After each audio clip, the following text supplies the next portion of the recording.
Welcome to the Fun Astrology Podcast. Thomas Miller, thank you so much for joining us. Glad you're here. We're going to have a great listener question here in just a second. But what is over our heads today?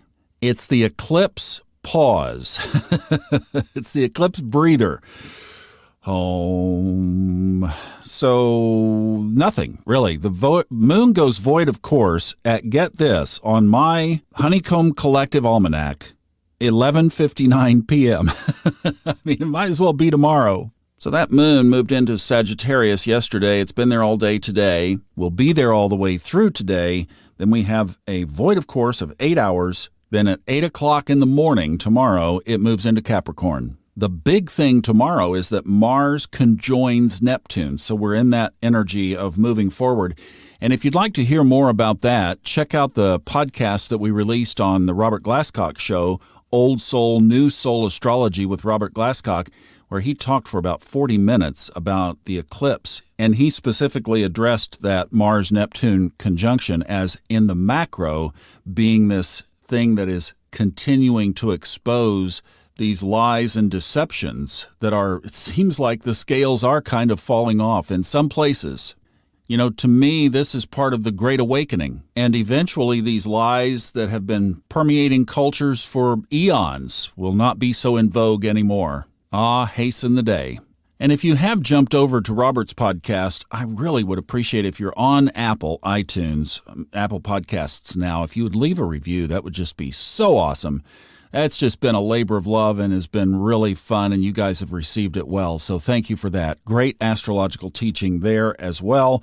Let's go to a quick listener question that I thought was really good because I was thinking about this very thing yesterday. How would the Jupiter and Aries transit affect someone who has Jupiter and Aries in their own chart? That is from Maddie. Thank you for listening, Maddie. Love your question because I really was thinking about this yesterday.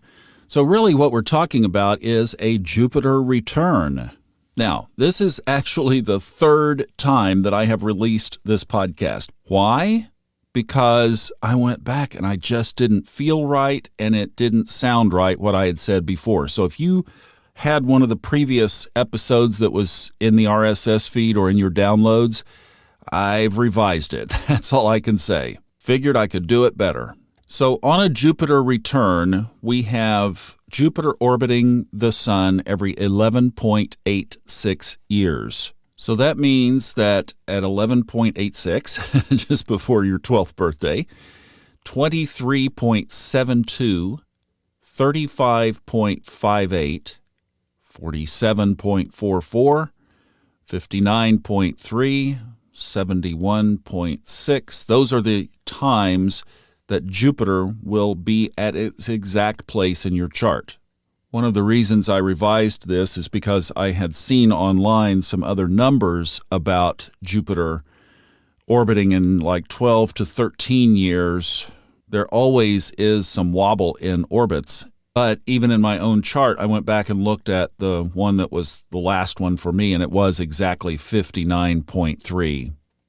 So what happens when Jupiter comes back to where it was? Well, this is where I'm going back to this theme that you're going to hear me hammering now.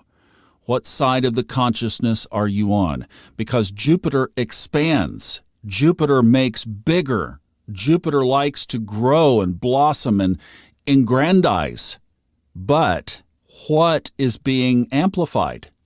Because I will tell you, the one that I had when I was 35.58 years old, it amplified, but what it amplified was the domino trip of very negative events over about a 15-year period in my life that set up my real transformation, which did begin on the next Jupiter return at 47.44.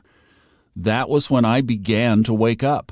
So Jupiter expanded, Jupiter magnified, but it magnified a spiritual cosmic plan in my own life to bring bad things across my path so that I would finally wake up. Wouldn't trade it for the world now, but it was horrible to go through at the time. So I restate my question. What side of the consciousness are you on? If you are living according to your chart and you are living according to your life plan, you will have wonderful expansions. My last one at 59.3 opened the door to where I am now, and I could not be more ecstatic of where I am in my life than right now today. Had to do a lot of work to get here, but it was worth it. Now, Jupiter in Aries will extra magnify, but since that's your natal position, then it's really something that you've been living with all of your life, and I would just expect, again, that it would magnify what's there, make sure that Aries is clean and pure and that you're on track, and that you've been working on a list that you're going to deliver to the universe of things that you want, because with this energy, you could magnetically and powerfully draw them into your life, if you so choose. I've mentioned more in the Facebook group and on the Subconscious Mind Mastery podcast than here, but I am working on a new book that is going to address exactly this, and I'll keep you posted on when that book and audiobook are released. Really, the audiobook is going to be the crown jewel. I'm making it really high production value. It's going to have music and transitions and sections and all this stuff.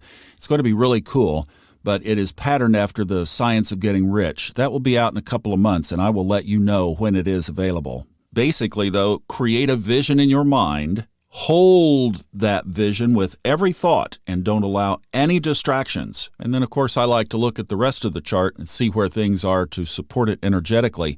But you just hold that thought pattern. You'll bring about some things under this aspect. Now, for all of us, we talked about this when Jupiter went into Aries a little bit ago, but let's look at the count here of just recently with Jupiter in Aries expanding what's already there. We had as it's been saying in the press, an American psycho shooting up a neighborhood in Buffalo, a shooting in California at a church. Both of these, interestingly, with racial implications, and that's exactly what Robert talked about in the eclipse episode. Amazing, just nailed it. Here it is. Jupiter is expanding the negative as well as the positive.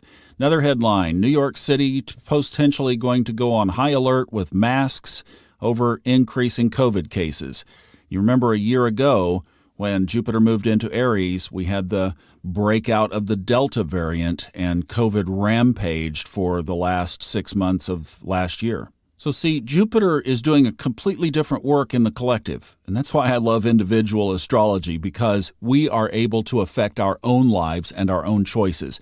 And we don't have to have any of that negative stuff happen to us if we've done our spiritual work. And that's my message, and that is what I'm going to be hammering in, is these planets will support you to the positive as long as you are doing your part to live that conscious life according to your own path. That's why learning to read your chart is so important, and why I am so thrilled with all of the resources that we're putting together around here to help you do that. Maddie, thank you. That was a great question. Have a wonderful Tuesday. See you back tomorrow. Sending you all kinds of Jupiter and Venus love. Mwah!